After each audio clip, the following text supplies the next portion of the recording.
बच्चों good morning. आप सभी कैसे हैं? आशा करते हैं आप सभी अच्छे होंगे, अपने अपने घरों पर स्वस्थ होंगे, मस्त होंगे। तो आज चलिए हम लोग जो है क्लास 8 का केमिस्ट्री को स्टार्ट करते हैं।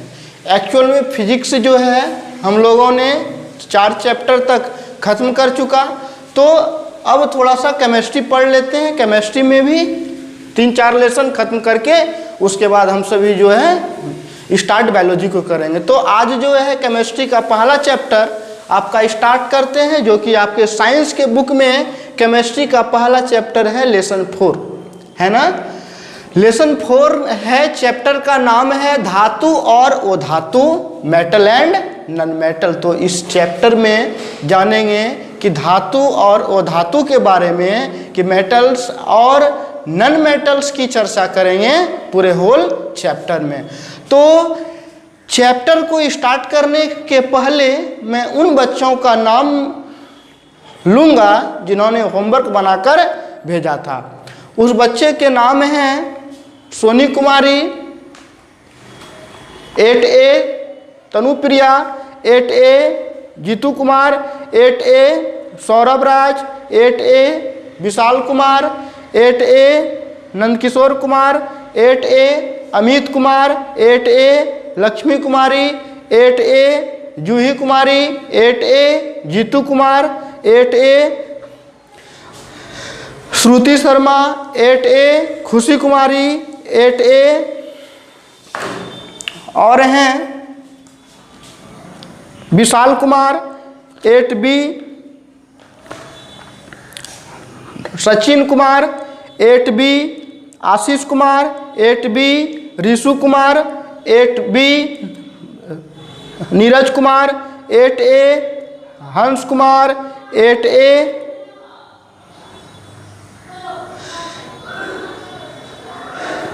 स्नेहा कुमारी 8B, विशाल कुमार 8B, और अंत में हैं मनीष कुमार 8B। तो मैंने जिन जिन और भी स्टूडेंट्स हैं जिन्होंने होमवर्क बनाकर भेजे हैं, तो ये सभी जो स्टूडेंट्स हैं इन्होंने अपना होमवर्क बनाकर भेजा था। और जो भी वैसे स्टूडेंट हैं जो होमवर्क बनाकर नहीं भेज रहे हैं वे भी होमवर्क बनाकर सेंड करें। तो आइए आज स्टार्ट करते हैं केमिस्ट्री, है ना। केमिस्ट्री का हिंदी होता है रसायन शास्त्र। रसायन शास्त्र का पहला चैप्टर जो कि एक्सरसाइज आपके साइंस की किताब में पहला लेसन, डेट मीन्स एक्सरसाइज 4 जो है, लेसन 4 जो है वह केमिस्ट्री का है, धातु और अधातु, मेटल एंड नॉन मेटल। तो सबसे पहले हम जानेंगे कि सर धातु और अधातु होता क्या है। तो सबसे पहले हम अध्ययन करेंगे धातु एवं अधातुओं के गुणों का अध्ययन। तो आप सभी बच्चे जैसा जानते हैं कि प्रत्येक तत्वों का एक निश्चित समूह प्रदर्शित करता है। कोई भी तत्व हो, कोई भी तत्व जो है, प्रत्येक तत्व गुणों का एक निश्चित समूह, डेट मीन्स एक सेट प्रदर्शित करता है। लेकिन फिर भी इन तत्वों के गुणों में भिन्नता पाई जाती है। एक या एक से अधिक तत्व हैं तो सारे तत्व जो हैं एक दूसरे से कुछ न कुछ गुणों से अलग होते हैं, भिन्नता पाई जाती है ना। और भिन्नताओं के साथ साथ कुछ समानताएं भी पाई जाती हैं। तत्वों को उनके गुणों के समानताओं और भिन्नताओं के आधार पर जो है निर्भर करने वाले अनेक तरीकों से वर्गीकृत कर सकते हैं। सर्वाधिक उपयोगी वर्गीकरण में से जो है आपको तत्व को 2 भागों में बांटा गया, एक धातु और एक अधातु के बारे में। अब तक ज्ञात जो है, क्योंकि आपके किताब में 114 तत्व दिया गया है, लेकिन अभी तक जो ज्ञात तत्व है, ज्ञात तत्वों की संख्या 118 है। तो 114 तत्वों में से कहा कि कुल जो है 114 तत्व है, और इस 114 तत्व में से 24 तत्व जो है वह क्या है, वो धातु है। 24 तत्व क्या है? वो धातु है। और शेष बाकी जो भी बचे तत्व हैं सारे के सारे क्या हैं? वो धातु हैं। और इनमें कुछ तत्व ऐसे हैं जिनमें धातु और अधातु दोनों का गुण पाया जाता है। दैट मीन्स वैसे तत्व को उपधातु का नाम दिया गया है। तो मेनली हम यहाँ पर धातु और अधातु की चर्चा करेंगे। तो कहता है तो कि धातुओं का एक समूह गुणों का एक समूह दर्शाता है। कोई भी धातु होगा तो अलग अलग धातु होगा। मान लीजिए बहुत सारे तत्व होंगे जो धातु कहलाएंगे, तो उनमें सारा का सारा गुण तो नहीं, लेकिन कुछ न कुछ समानताएं एक दूसरे में देखने को हमें जरूर मिलती है। तो कहता है और दूसरी ओर वो धातुएं जो है धातुओं को विपरीत गुण प्रदर्शित करता है। धातु के जस्ट अपोजिट जो है वो धातु का गुण होता है। और किस प्रकार से अपोजिट होता है, जब हम इसका आगे एक्सप्लेनेशन देंगे तो उसमें आपको पता चल जाएगा कि किस तरह से धातु का गुण जस्ट अपोजिट होता है वो धातु का गुण। तो कहता है दोनों प्रकार के तत्वों का हमारे दैनिक जीवन में बहुत ढेरों उपयोग है। दिन प्रतिदिन हम लोग जो है धातु और अधातु का यूज करते हैं और अपनी आवश्यकताओं की पूर्ति खूब करते हैं। तो कहता है कि इस अध्याय में जो है हम लोग इस चैप्टर में जो है धातु और अधातु क्या क्या धातु और अधातुओं की सामान्य विशेषता और उनके विभिन्न प्रकार के उपयोगों का अध्ययन करेंगे। मेनली इस चैप्टर में एक्सरसाइज 4 में, जो कि चैप्टर का नाम है धातु और अधातु, इस चैप्टर में खासकर धातु और अधातु के गुण तथा इन धातु और अधातुओं का हमारे दैनिक जीवन में, हमारे डेली लाइफ में क्या उपयोग है, इसके बारे में काफ़ी हम लोग समझेंगे आसानी से। तो चलिए, हमारा टॉपिक है धातुओं एवं अधातुओं के गुणों का अध्ययन। कौन कौन सा गुण है? तो कहता है कि वैसे तत्व जो सामान्य गुण जैसे हो गया कठोरता, धात्विक चमक, धात्विक ध्वनि, आघातवर्धनता, तन्यता, विद्युत का सुचालक आदि ऐसे गुणों से जो युक्त होते हैं उसे हम धातु कहते हैं। उसे हम क्या कहते हैं? धातु कहते हैं। जबकि वो धातुओं में जो है ये सब गुण बिल्कुल भी नहीं पाया जाता है। जबकि वो धातुओं में ये सब गुण जो है कदापि नहीं पाया जाता है। तो जिनमें कठोरता, तन्यता, धात्विक चमक, आघातवर्धनीयता, विद्युत का सुचालकता है ना, ये सभी गुण अगर धात्विक चमक, ये सभी गुण आपको देखने के लिए मिल रहा है तो डेट मीन्स आपको दिमाग में एक सेटअप कर लेना है, सर अगर ये सब गुण अगर कैरेक्टर मिल रहा है तो वह क्या होगा? धातु होगा। अदरवाइज ये सब गुण दिखने को नहीं मिल रहा है तो डेट मीन्स वह क्या होंगे? नॉन मेटल्स होंगे, वो धातु होगा। तो आपको इतना बात तो जरूर समझ में आ गया होगा कि सर जो कठोर होगा, जिसमें एक विशेष प्रकार का चमक होगा, जिसमें आघातवर्धनीयता का गुण पाया जाएगा, तन्यता का गुण पाया जाएगा, अगर इन सभी बातों से अगर कोई तत्व लैस रहे तो समझ जाना है कि सर वह जो है हमारा धातु है। अदरवाइज जो है ये सब गुण नहीं मिल रहा है तो आपको समझना है क्या वह जो है वो धातु है। तो अब बात करते हैं कि सर धातु, हाँ, और हम लोग धातु और अधातु की पहचान जो है 2 प्रकार से करेंगे। एक भौतिक गुण। भौतिक गुण कहने का अर्थ है कि वैसा गुण जो प्रकृति प्रदत्त है, जिसे हम देख कर पता कर सकते हैं, है ना, उसे भौतिक गुण कहते हैं। और एक होता है रासायनिक गुण, और रासायनिक गुण का पता जो है हम उस धातु का दूसरे से रिएक्शन अभिक्रिया करके हम पता लगाते हैं कि धातु किससे अभिक्रिया करती है और धातु किससे अभिक्रिया नहीं करती है। इन सभी बातों का अगर चर्चा करेंगे तो वैसे गुण को रासायनिक गुण कहेंगे। अगर उसका रूप, रंग ये सभी देखकर, है ना, एक्सटर्नल कैटेगरी को अगर देखेंगे, एक्सटर्नल कैरेक्टर को देखेंगे तो वो इसको भौतिक गुण कहेंगे। तो इसीलिए वो धातुओं के भौतिक एवं धातु और वो धातुओं को भौतिक एवं रासायनिक गुणों पर जो है विभेद किया गया है। ठीक है, तो आइए सबसे पहले हम जानते हैं कि धातु का भौतिक गुण की चर्चा करेंगे, है ना। सबसे पहला जो हम चर्चा करेंगे वो चर्चा का विषय होगा धातु के भौतिक गुण, है ना। क्या पढ़ेंगे? धातुओं के रासायनिक गुण की चर्चा बाद में करेंगे, धातुओं के भौतिक गुण। तो मेटल्स के फिजिकल कैरेक्टर के बारे में पढ़ेंगे, भौतिक गुण के बारे में पढ़ेंगे।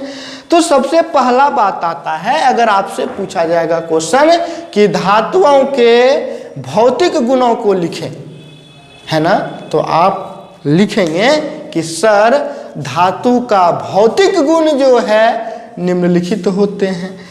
जैसे पहला लिखेंगे कि भौतिक अवस्था, धातुएं साधारण ताप पर सामान्यतः ठोस होती है ना।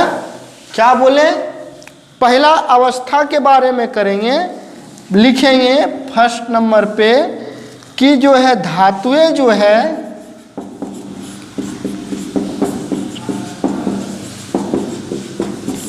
धातुएं साधारण ताप पर जो है सामान्यतः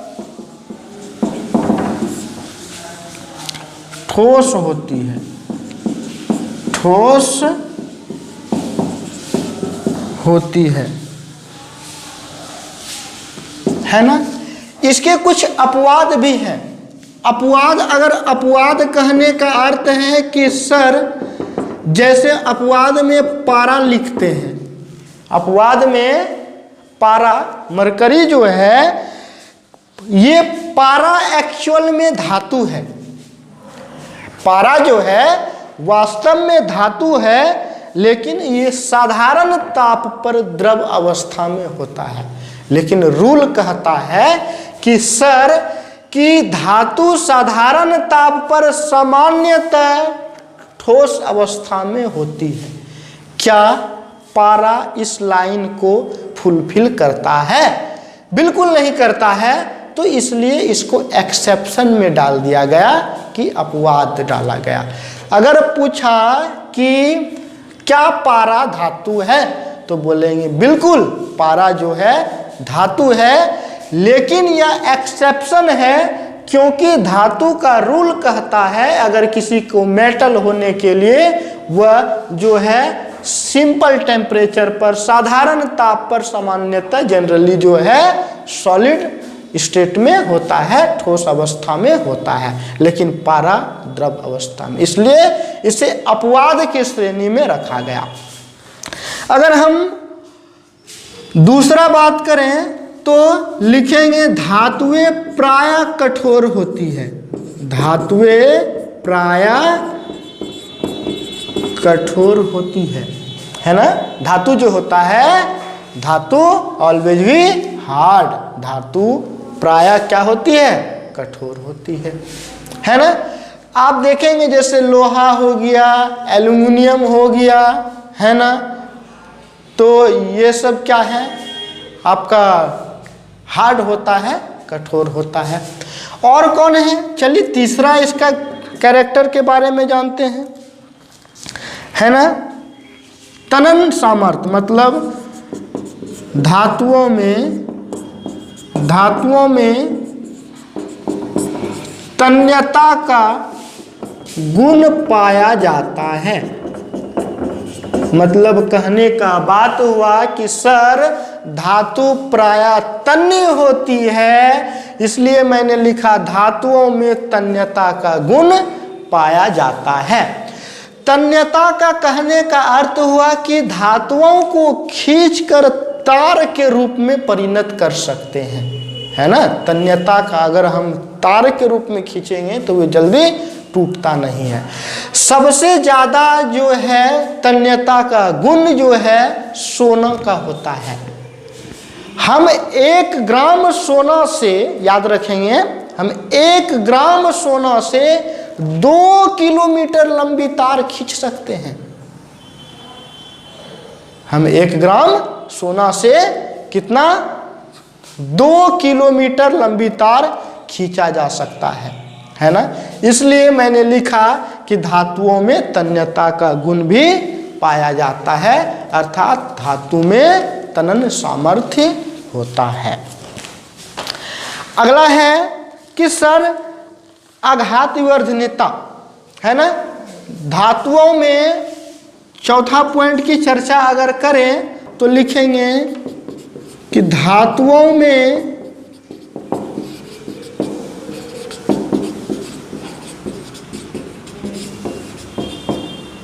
आघात वर्धनीयता का गुण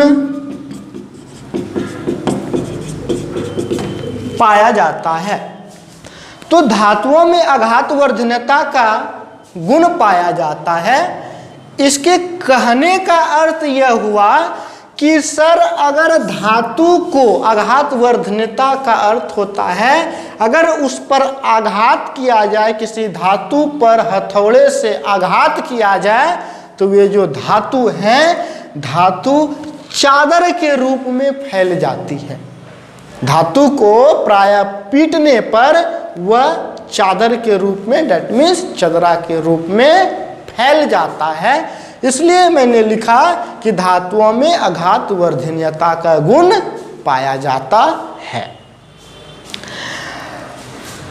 अब जो है धातु में तन्यता का गुण पाया जाता है, ये तो बताएं। और 5वां पॉइंट की चर्चा करें, इसे मैं ऊपर मिटा देता हूं, आप लोग समझ रहे हैं। तो याद रखेंगे ये सभी मैंने जो भी बात, जो भी गुण के बारे में चर्चा कर रहे हैं, ये सारे के सारे जो है भौतिक गुण हैं। हम भौतिक गुणों की चर्चा कर रहे हैं। इसके बाद भौतिक गुण के बाद हम इसके रासायनिक गुणों की भी चर्चा करेंगे कि धातु किससे अभिक्रिया करती है और किससे अभिक्रिया नहीं करती है, इसके बारे में जानेंगे।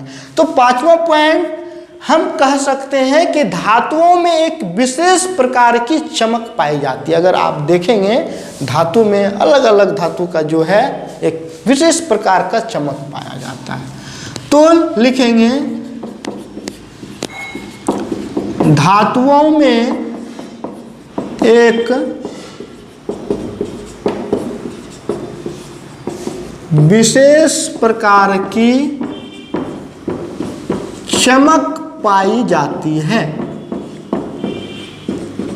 धातुओं में एक विशेष प्रकार की चमक पाई जाती है और इस चमक को ही धातुवी चमक कहते हैं। तो लिख सकते हैं धातुओं में एक विशेष प्रकार की चमक पाई जाती है जिसे धातुवी चमक कहते हैं, जिसे धातुवी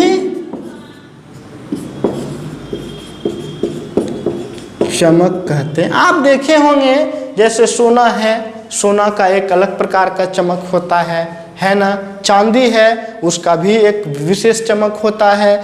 एल्युमिनियम है, उसका भी एक विशेष चमक होता है। लोहा है, उसका भी एक विशेष चमक होता है। इसलिए मैंने लिखा कि सर धातुओं में एक विशेष प्रकार की चमक पाई जाती है और इस चमक को ही धातुवी चमक कहा जाता है। इस चमक को ही कौन सी चमक कहते हैं? धातुवी चमक कहते हैं। अब कहता है कि छठा, अगर इसका कैरेक्टर का गप करें गुण का, तो छठे पॉइंट में हम लिख सकते हैं कि सर धातुएं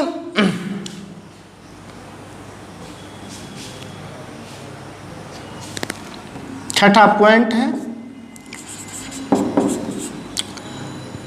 धातु को पीटने पर, धातु को पीटने पर टन की आवाज होती है, टन की आवाज होती है, जिसे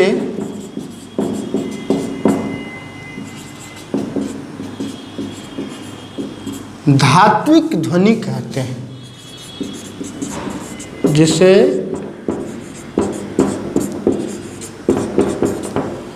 जिसे धात्विक ध्वनि कहते हैं। मैंने लिखा कि धातु को अगर पीटते हैं हथौड़े से या किसी भी चीज से तो उससे जो है टन की आवाज आती है, और इसी आवाज को ही धात्विक ध्वनि कहते हैं, है ना। धातु को पीटने पर अक्सर टन की आवाज होती है, जिसे हम लोग धात्विक ध्वनि कहते हैं।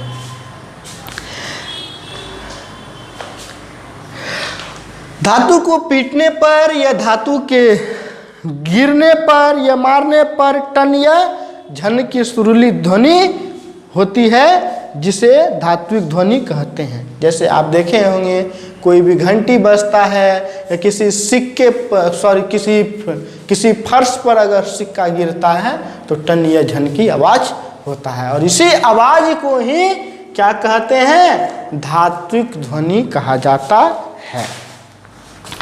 अगला लिखेंगे कि धातु प्रायः,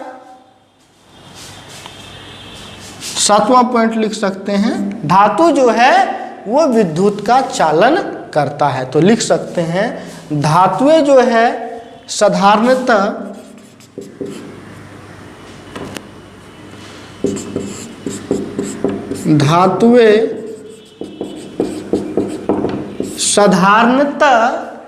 विद्युत का क्या होता है, विद्युत का सुचालक होता है, विद्युत का सुचालक होता है ना। धातुएं साधारणतः विद्युत का सुचालक होता है। अब सुचालक कहने से क्या मतलब है, सुचालक का ये अर्थ, विद्युत का सुचालक, इस बात का अर्थ क्या है।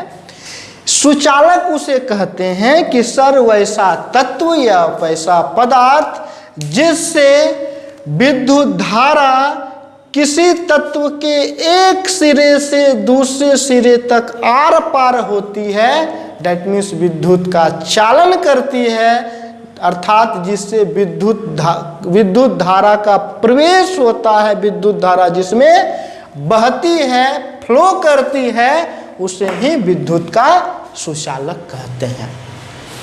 आपने देखा होगा जैसे अगर कोई भी आपके घर का बिजली का तार अगर हिल जाता है तो आप बांस से आप जो है तार हिलाने जाते हैं, क्या आपको करंट लगती है? बिल्कुल नहीं लगता होगा। इसका रीजन यह है कि सूखी लकड़ियों में विद्युत जो है आर पार नहीं करता है, दैट मीन्स वैसा पदार्थ जिसमें विद्युत का चालन नहीं होता है, दैट मीन्स एक सिरा से दूसरे सिरा तक विद्युत धारा नहीं बहता है, वैसे पदार्थ को कुचालक कहते हैं। क्या कहते हैं? कुचालक। तो अगर आप देखेंगे कभी भी कोई लोहा से कभी कोई तार हिलाने गया है? नहीं गया होगा, क्योंकि वह जानता है अगर लोहा से अगर हम हिलाएंगे बिजली का तार तो हमको करंट लग सकता है। करंट लगने का अर्थ है कि विद्युत धारा लोहा में बहता है, इसलिए लोहा कैसा पदार्थ है? सुचालक पदार्थ है। अगर आपको पता नहीं हो तो एक बार ट्राई करके देख लेंगे लोहा से हिलाकर कि करंट लगता है या नहीं लगता है। ऐसा नहीं करेंगे कोई भी, है ना। मजाक से बोल रहे थे, लोहा में करंट फ्लो करता है ना। तो वह लोहा जो है विद्युत का क्या है, सुचालक है। तो इसलिए जितने भी धातु होगा, धातु साधारणतया जो है विद्युत का सुचालक होता है। दैट मीन्स धातु में विद्युत का फ्लो, विद्युत का चालन होता है। इसके बाद जो है धातु तो विद्युत का चालन तो करता है, साथ ही साथ जो है धातुएं जो है साधारणतः ऊष्मा का भी सुचालक होता है। तो लिख सकते हैं धातुएं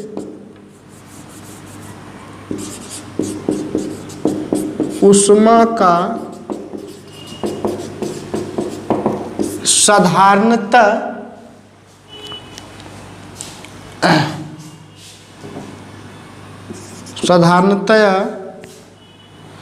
धातुएं ऊष्मा का साधारणतया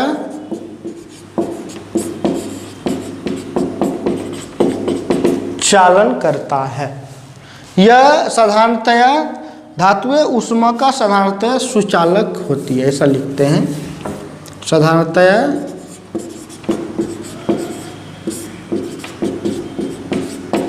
सुचालक होती है ना। तो मैंने लिखा धातु जो है विद्युत का तो सुचालक होता ही है, साथ ही साथ जो है ऊष्मा का भी सुचालक होता है।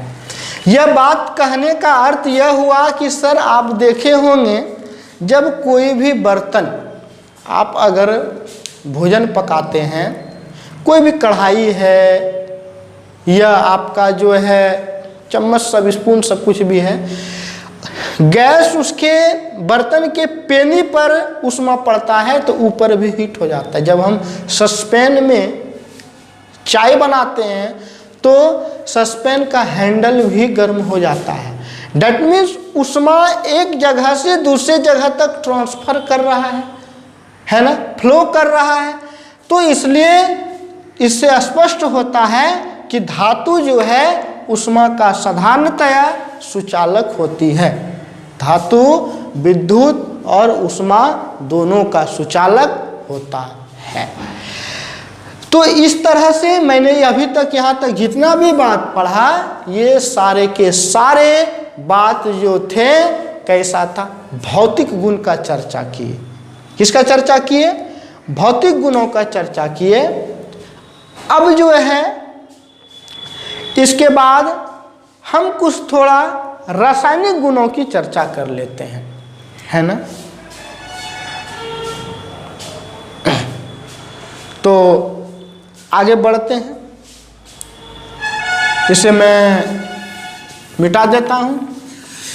आप सभी बच्चे जो हैं इस वीडियो को जो है ज़्यादा से ज़्यादा लाइक करें। आपको बार बार कहा जाता है कि इस वीडियो को ज़्यादा से ज़्यादा लाइक करें, शेयर करें और सब्सक्राइब करें। ऐसा करने से क्या होगा कि जो बच्चे वैसे बच्चे या तो उनको इन्फॉर्मेशन नहीं है कि हमारे संस्थान में ऑनलाइन क्लास के द्वारा पढ़ाया जा रहा है, उसे पता नहीं है, तो वैसे बच्चों को पता चल पाएगा। जो बच्चे नहीं पढ़ पा रहे हैं वे भी बच्चे आपकी मदद से उन बच्चों का भी भला हो जाएगा। इसलिए मैं कहता हूँ वीडियो को ज़्यादा से ज़्यादा सब्सक्राइब करें, लाइक करें और शेयर करें, ताकि औरों का भी, आपके साथ साथ औरों का भी भला हो जाए। और मानव धर्म कहता है ना, मनुष्य का मनुष्यता है कि वे दूसरों की मदद करें। आपके शेयर करने से किसी का भला हो रहा है तो ये बहुत बड़ी बात है ना। तो आप पढ़ते हैं तो इसके साथ साथ जो है अपने मित्रों, अगल बगल, चाहे वो इस संस्थान के स्टूडेंट हो या ना हो, कोई मतलब नहीं करता है, आप शेयर करें। वो भी कहीं भी पढ़ रहे हैं तो वो पढ़ सकते हैं, है ना। और इस आपदा की घड़ी में किसी भी बच्चों का पढ़ाई न छूटे, यह हम लोग का मूल उद्देश्य है। और इसमें आपका भी सहयोग होना चाहिए। और आप सहयोग कैसे करेंगे? आपका सहयोग बस इतना है कि आप इस वीडियो को ज़्यादा से ज़्यादा शेयर करें, लाइक करें, सब्सक्राइब करें और सब्सक्राइब के नीचे बेल आइकन होता है, उस बेल आइकन को जरूर दबाएं। ऐसा करने से आपके टीचर जिस भी वीडियो को अपलोड करते हैं उस वीडियो का नोटिफिकेशन आपके स्क्रीन पर तुरंत पहुंच जाएगा। इससे आपका कोई भी क्लास मिस नहीं होगा। तो चलिए अब हम बात करते हैं, थोड़ा अपचायक गुण की बात करते हैं कि अपचायक गुण क्या होता है ना। अपचायक गुण, अपचायक गुण चूंकि धातु का एक ऐसा कैरेक्टर है कि धातु जो है ये इलेक्ट्रॉन प्रदान कर सकती है। धातुएं जो है ये क्या कर सकती है,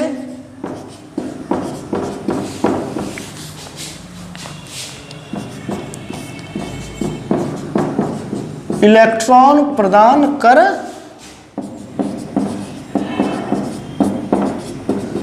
कर सकती है।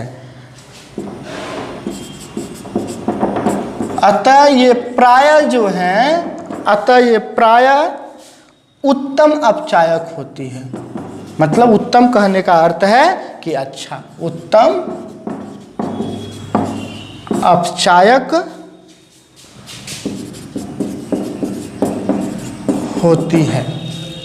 जैसे मान लेते हैं यह संकेत एक सोडियम का है, Na सोडियम, सोडियम एक धातु। याद रखेंगे कि कोई भी धातु अगर पीरियोडिक टेबल में आवर्त सारणी पढ़ेंगे आगे क्या होता है, अगर किसी भी धातु के लास्ट में ना यम आए तो वह प्रायः क्या होता है, धातु होता है। तो सोडियम यम आ रहा है, डेट मीन्स क्या है, धातु है। पोटेशियम, मैग्नीशियम, एल्युमिनियम सब के लास्ट में देखिए यम यम आ रहा है। अगर ऐसा उच्चारण में आए तो समझ जाना है वह जनरली क्या है, वह धातु है। तो हमने बताया कि धातु इलेक्ट्रॉन प्रदान कर सकती है, इसी वजह से धातु को क्या बोलते हैं, प्रायः उत्तम अपचायक कहते हैं। कहता है अगर सोडियम है, अगर सोडियम से इलेक्ट्रॉन डोनेट होगा Na+ का मतलब है यह किसी को एक इलेक्ट्रॉन डोनेट कर रहा है ना। तो सोडियम का परमाणु संख्या 11 होता है ना।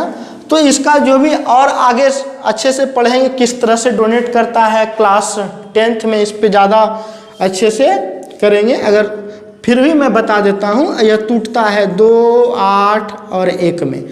तो लास्ट में अंतिम कक्षा में 1 इलेक्ट्रॉन है, तो यह कितना इलेक्ट्रॉन किसी को देगा, 1 इलेक्ट्रॉन। तो 1+ का अर्थ है कि यह सोडियम जो है 1 इलेक्ट्रॉन किसी को दान दे रहा है, 1 इलेक्ट्रॉन किसी को दान दे रहा है। तो इसलिए मैंने लिखा Na+E। तो ये इस धातु का अपचायक गुण होता है, इसलिए अपचायक गुण कहने का अर्थ हुआ कि धातुएं इलेक्ट्रॉन प्रदान कर सकती है, अतः ये प्रायः उत्तम अपचायक होती है। और उत्तम अपचायक का मैंने एक एग्जाम्पल के थ्रू आपको बताया। जैसे सोडियम है, 11 नंबर सोडियम होता है, परमाणु संख्या यह 2, 8, 1 के क्रम में टूटता है। 2 पहली कक्षा के इलेक्ट्रॉन की संख्या है, 8 दूसरी कक्षा की संख्या है और तीसरी कक्षा का इलेक्ट्रॉन की संख्या 1 है। तो 1 इलेक्ट्रॉन यह डोनेट कर देता है, 1 से यह ज़्यादा इलेक्ट्रॉन दान नहीं कर सकता है, क्योंकि इसके दूसरे कक्षा में कक्षा फुल है और कोई भी कक्षा फुल होने के लिए उसके कक्षा में इलेक्ट्रॉन की संख्या अधिकतम 8 होनी चाहिए, है ना। तो 1 इलेक्ट्रॉन त्याग कर दिया। तो इलेक्ट्रॉन दूसरे को जो दे रहा है, सिर्फ इतना जानना है, दूसरे को इलेक्ट्रॉन डोनेट कर रहा है, इसका मतलब उसमें अपचायक गुण मौजूद है। और यह खासकर धातु में ही ऐसा गुण होता है।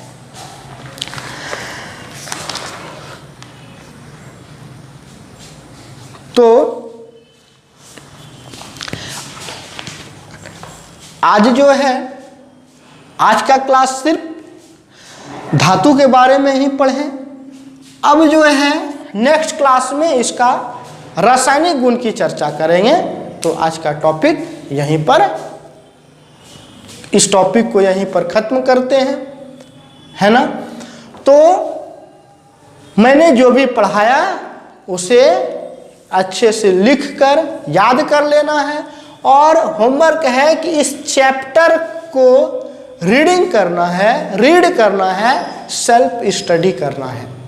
ऐसा करने से क्या होगा कि आपको ज़्यादा से ज़्यादा समझ में आएगा, और कुछ भी आपको कोई भी अगर प्रॉब्लम हो तो आप वीडियो के नीचे एक कमेंट बॉक्स होता है, उस कमेंट बॉक्स में अपना प्रॉब्लम लिख सकते हैं, या नहीं तो कोई भी समस्या हो तो आप मेरे व्हाट्सएप नंबर पर संपर्क कर सकते हैं।